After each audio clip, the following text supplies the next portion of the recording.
Hey, if someone offered me some honey that is 3,300 years old, I'd say, okay, let's give it a taste.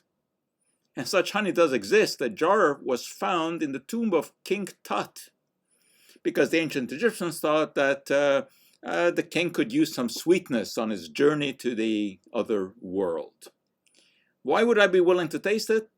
For the simple reason that honey doesn't spoil. Why not? There actually are three reasons for that. One is that its water content is very low, under 20%, and bacteria don't replicate well in such conditions.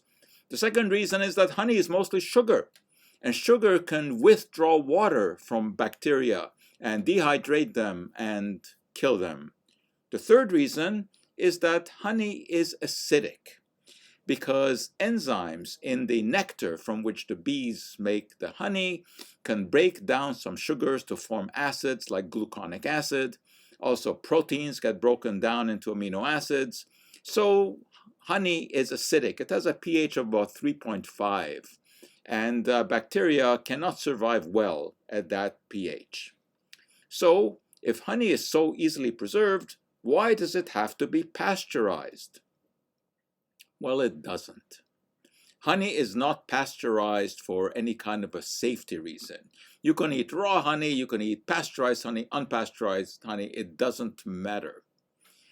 However, honey, upon standing, can start to crystallize. You probably experienced that. It becomes crunchy, not very good for the taste buds. The texture is not acceptable. And when you heat honey, pasteurize it for about 2 minutes at 80 degrees, tiny crystals of glucose, which are present in the honey, melt.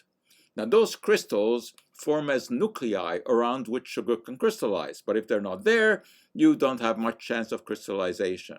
So that's why it is pasteurized. It makes it more acceptable in terms of texture. However, heating honey does something else too. It destroys these enzymes that I've talked about.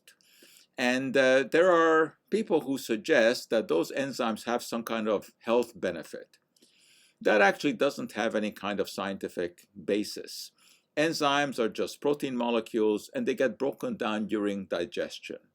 Now, they're very useful for bees in their saliva, because when a bee goes around and collects nectar from a flower, it stores it in its honey stomach, regurgitates it, and every time it does that, it mixes it with saliva, and their enzymes break down the starch into sugars and break down proteins into amino acids. And that's the process by which honey is made.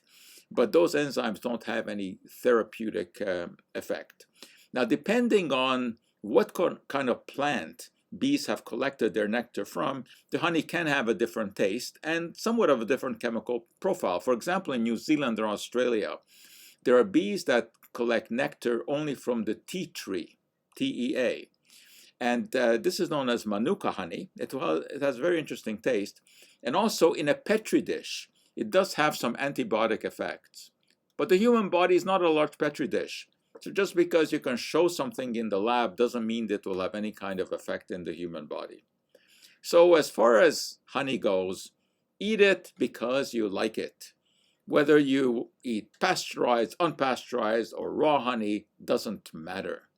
But forget all of those claims about rich in antioxidants, rich in antibiotic effects, and especially forget any kind of claim that honey has an anti-cancer effect. That's just nonsense.